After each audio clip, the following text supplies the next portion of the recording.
కుటుంబాలు పొద్దు రోడ్డును పడినాయి. 7 మందికి శిక్ష వేసినారు, జీవిత కారాగార శిక్ష. మేము బతకలేక రోడ్డు మీదకి వచ్చేసాం. మా కుటుంబాలని, ఆడోళ్ళు, పిల్లలము, వృద్ధులము అందరము ఈరోజు బజార్ను పడినాము. ఈ ప్రభుత్వం ఎట్లన్నా కానీ మాకు న్యాయం చేసి మాకు అన్యాయం చేయకోకుండా మమ్మల్ని కాపాడుతాడని కోరుకుంటున్నామయ్యా. ఇప్పుడు కలెక్టర్ కలవడానికి వచ్చారు, ఎందుకు కలవడానికి వచ్చారు? మమ్మల్ని 7 సంవత్సరాల కింద కందుకూరు నుంచి బహిష్కరణ చేసినారు సార్. ఊర్లోకి రానికోకుండా ఆడోళ్ళని, పిల్లలని. ఇప్పుడు నా భర్త, మా మరుదులు, మా బావగారు అందరూ జైల్లో ఉన్నారు. అప్పటి నుంచి మేము బయట అనంతపురంలో బాడిగిళ్ళు తీసుకొని బాడిగిళ్ళలోనే బ్రతుక్కుంటున్నాము. ఇప్పుడు బాడి కట్టే స్తోమత కూడా మాకు లేదు. మేము ఎలా బతకాలి సార్? పిల్లల్ని ఎట్లా బతికించుకోవాలా? మేము ఎట్లా బతకాలా? కనీసం మా సొంత గ్రామానికన్నా చేరి మాకు సొంత ఇల్లు ఉన్నాయి అక్కడ. ఆ ఇంట్లో అన్నా ఉండి ఏదో కూలనేలో చేసుకొని బ్రతుకుంటాం సార్. అందుకు మా సొంత ఊరికి చేస్తారని ఆశిస్తున్నాం సార్. కలెక్టర్ గారు ఏమన్నారు?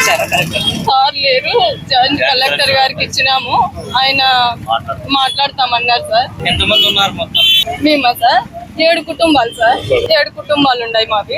7 మంది వాళ్ళకి యావజ్జీవ కారాగార శిక్ష విధించినారు. పూజా రమేష్ అనే వ్యక్తి చాలా మంచివారు సార్. అతన్ని విచారించుకోండి, అతని గురించి అడగండి, ఎటువంటి వ్యక్తి అనేది తెలుసుకోండి. అతను మంచి వ్యక్తి సార్.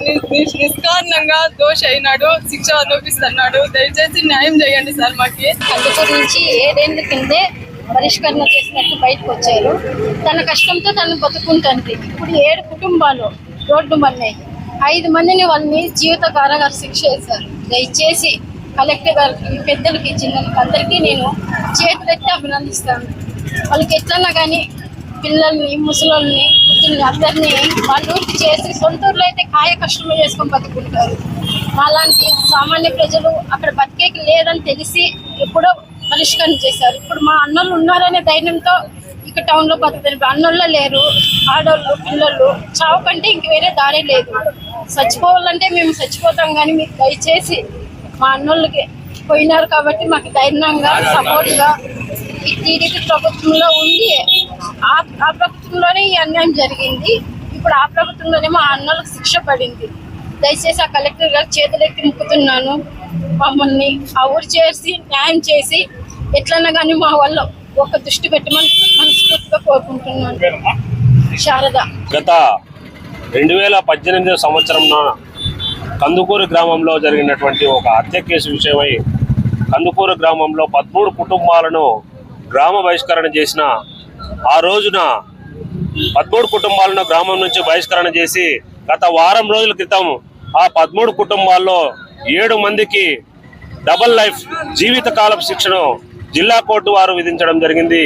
ఈ విషయమై ఉన్న మగవాళ్ళందరూ కూడా జైల్లో ఉన్న పరిస్థితి ఏర్పడింది. కాబట్టి మహిళల్ని, పిల్లల్ని, వృద్ధుల్ని ఈ బహిష్కరణ నుంచి సడలించి ఈ గ్రామంలో, కందుకూరు గ్రామంలోకి చేర్చాలని చెప్పి గత వారం క్రితం ఎస్పీ గారిని కలిసి విన్నవించుకోవడం జరిగింది. ఎస్పీ వారు తగిన సమయం ఇవ్వండి, మేము ఆలోచన చేస్తామని చెప్పారు. ఇదే విషయంపై జిల్లా కలెక్టర్ గారిని వినతి పత్రం ఇచ్చి ఈ కందుకూరు గ్రామంలోకి మహిళల్ని, పిల్లల్ని, వృద్ధుల్ని చేర్చి వారి యొక్క జీవనానికి తోడ్పడాల్సిందిగా కోరుకుంటున్నాము.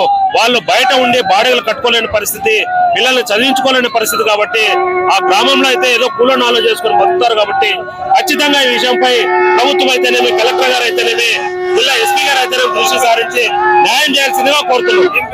నా పేరు చంద్రాచర్ల హరి.